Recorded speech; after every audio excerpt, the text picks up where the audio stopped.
हमारे बीच में सिवनी विधानसभा के सिवनी और बालाघाट लोकसभा के पूर्व सांसद माननीय डॉक्टर ढाल सिंह बिसेन जी के स्वागत के लिए हमारे बीच में सिवनी की कलेक्टर मैडम श्रीमती शीतला पटले मैडम उपस्थित है। मैं सहायक संचालक उद्यान डॉक्टर आशा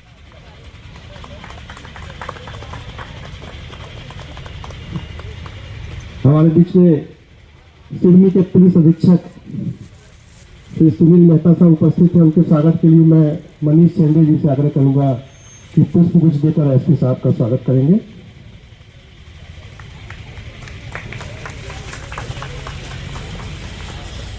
आइए, हमारे पूर्व प्रदेश किसान महामंत्री किसान मोर्चा, आपका भी बहुत बहुत स्वागत है।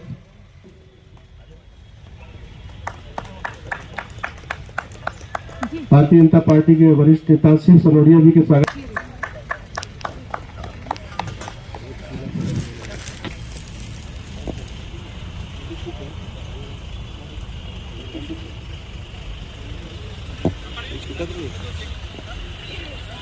जैविक प्राकृतिक हाट बाजार शुभारंभ के अवसर पर अपने उद्बोधन देने का कष्ट करेंगी मैडम शीतला पटले जी।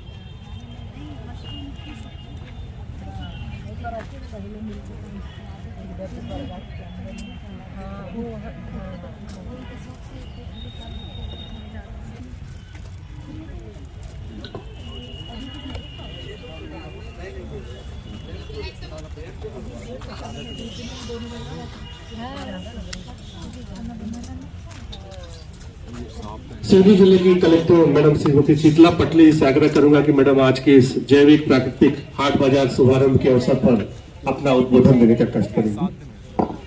एक छोटा सा शुभारंभ कर रहे हैं जिसके लिए हमारे बीच उपस्थित हमारी सिवनी विधानसभा के विधायक महोदय, हमारे पूर्व सांसद महोदय, पूर्व भाजपा के जिलाध्यक्ष महोदय, किसान संघ से भी हमारे पास आप लोग मोर्चे से हमारे पास आप लोग हैं, और हमारे जिले के एसपी साहब, एग्रीकल्चर डिपार्टमेंट का पूरा अमला, और जो हमारे कुछ बायर्स और सेलर्स यहाँ पे उपस्थित हैं।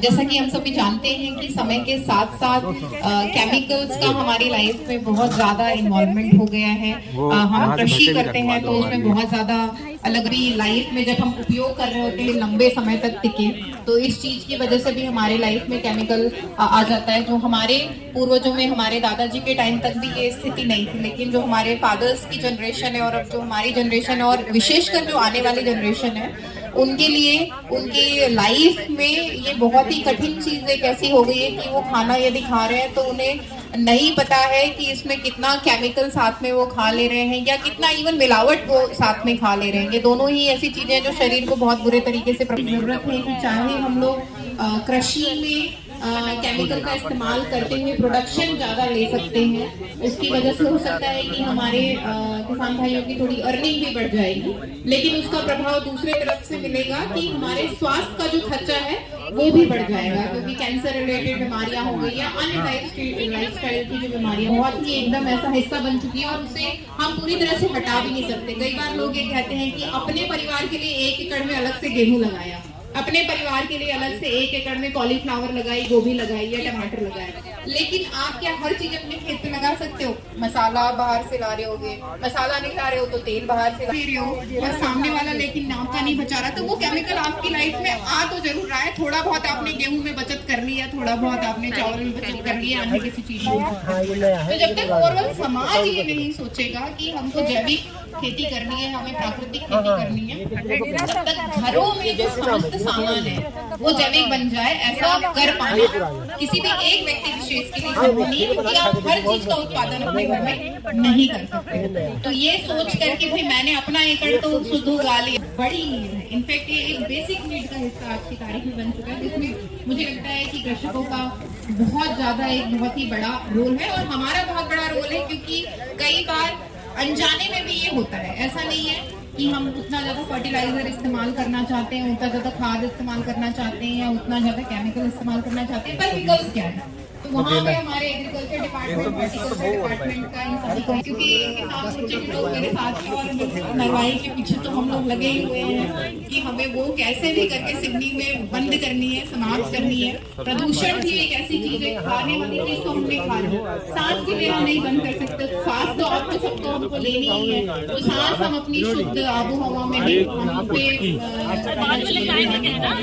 हमारे आसपास बहुत बड़ा फॉरेस्ट का इलाका है, तो इस खुशकिस्मती को जो हम हमारी खुशकिस्मती है उसको हमको खुशकिस्मती ही बनाए रखना चाहिए। जो शुद्ध हवा हमको नेचर से मिली है उसको हम अपनी तरफ से क्यों आग लगाएं, और यहाँ तो हम आग नहीं लगा रहे हैं। तो मुझे लगता है कि अब खरीफ में हो गया, लेकिन रबी में हम अपने आप को इन आग से सुरक्षित रखें, अपनी हवा को इस आग से सुरक्षित रखें, क्योंकि वो आपके मीडिया के सामने भी लगातार, इसीलिए मैं आप सभी से भी रिक्वेस्ट करूंगी कि आप लोगों का भी उसमें मिलेगा। मुझे लगता है कि मिलेगा भी, क्योंकि फोन नहीं होता है और वैकल्पिक व्यवस्थाएं बनाने की आवश्यकता है ताकि किसानों को नुकसान भी न हो, क्योंकि वो भी एक महत्वपूर्ण चीज है। मुझे नहीं लगता कि जानते हुए किसान ऐसा चाहता होगा कि वो करे बहुत ज्यादा अपनी मिट्टी को खुद ही खराब करे। कहीं न कहीं व्यवस्थाएं करने की हमें जरूरत है, जिसमें फिर से मेरी अपनी टीम से अपील है कि हम लोग लगातार काम कर रहे हैं, लेकिन और ज्यादा काम करने की जरूरत है। यदि हम 100% करते हैं तो 200% करिए, 200 कर रहे हो फिर भी काम नहीं है तो 300% करिए, क्योंकि बदलाव लाने में हमारा बहुत महत्वपूर्ण रोल रहता है। तो उसके साथ ही अपेक्षाओं के साथ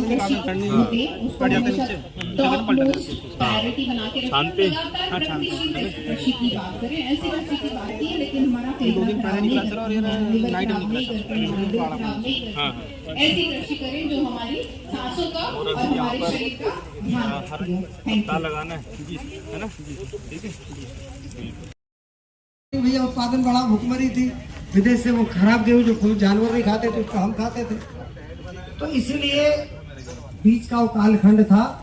पर आज फिर वही बात आई, लौट के बुद्धू घर को आ, जैसे पहले खेती करते थे उसी पे आओ, अन्यथा आप आओगे, क्योंकि आज पैदा होने वाला बच्चा पूर्ण पैदा नहीं हो रहा है, किसी न किसी एक अंग को कम लेके पैदा हो, बच्चों का कैंसर पैदा हो रहा है। कितनी भी सरकार सहायता करे और समाज मिलकर भी करे, हम बचा नहीं पा रहे, तो आखिर में हमको करना वही पड़ेगा कि जैविक पे आना पड़ेगा।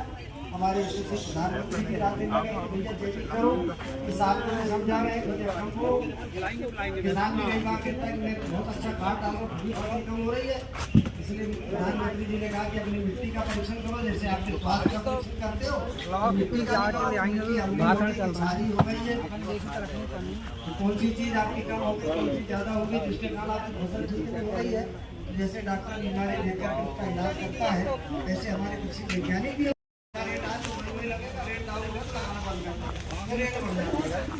बात का भी हमको ध्यान रखना है। फिर जब हम जैविक चीज पैदा कर रहे हैं, लागत मूल्य क्या है, मुझे इतना भी बात क्या है। अभी मैं यहाँ जानकारी जब ले रहा था, जैविक के नाम पर कुछ भी रेट बोलोगे तो नहीं देगा आपको, हमारी मजदूरी का और इतना लाभ निकाल के मुझे इतना रेट मिलना चाहिए, जिनको सरकार तय करती है उस रेट में मिलेगा। मजदूर कोई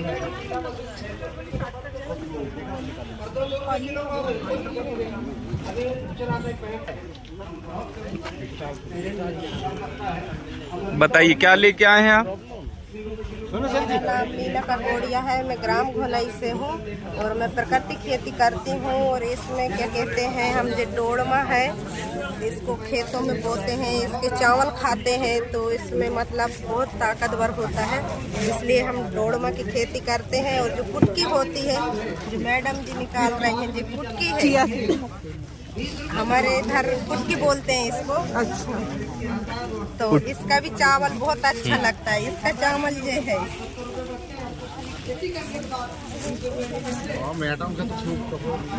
उसका चावल जो है इसको खाते हैं हम लोग। क्या रेट में देते हैं अपन? ये बिकता है 40-80 रुपया आधा किलो हाँ देते हैं। अच्छा अच्छा, बढ़िया। अब हर सप्ताह रविवार को कृषि उपज मंडी है जहाँ बाजार लगती है, वहाँ पर इन सबको बेचना है अपने को, तो वहाँ पर ये आप हर सप्ताह आकर के वहाँ बाजार लगा सकते हैं, है ना। चावल पसंद आ रहे हैं, हर एक चीज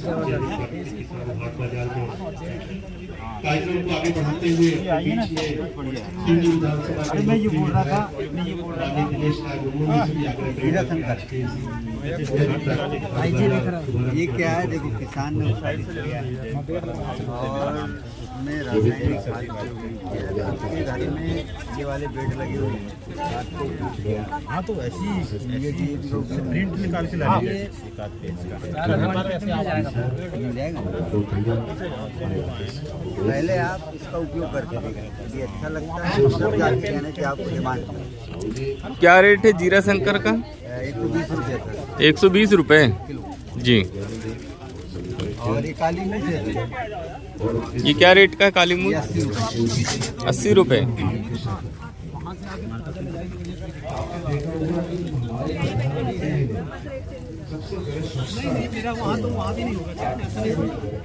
फिर भी मैं यहाँ पर अभी बहुत अच्छे रेट हमारे युवाओं को रोजगार के लिए फिर आपने तीसरे में देखना जल बचाने के लिए उन्होंने मारपीट बेटियों जैसा छेड़ा। और अब चौथे में हम जो देख रहे हैं जैविक और प्राकृतिक खेती, विशेषकर प्राकृतिक खेती अभी बहुत बातें कलेक्टर मैडम ने और हमारे दादा ने बोल चुके हैं।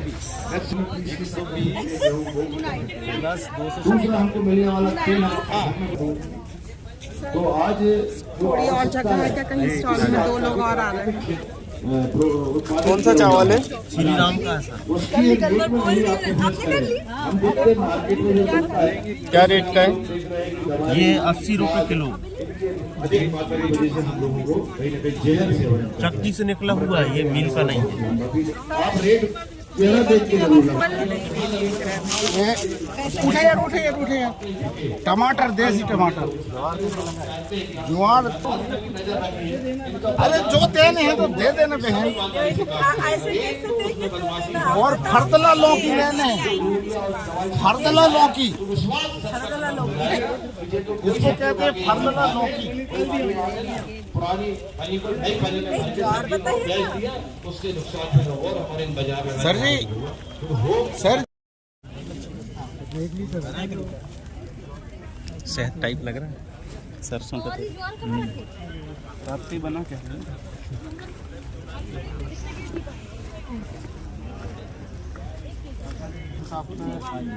सही पड़ता है, जितना केमिकल में आता है। 20 कुंटल को उत्पादन लगभग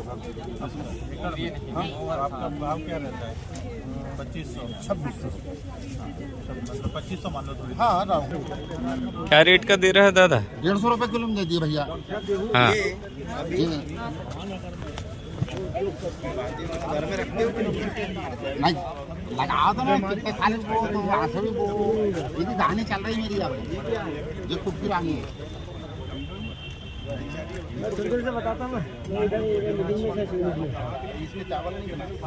बनाते हैं ना, बनता है।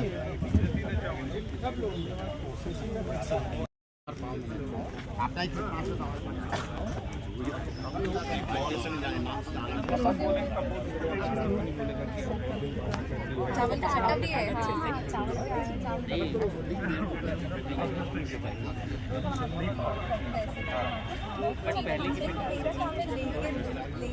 हाँ।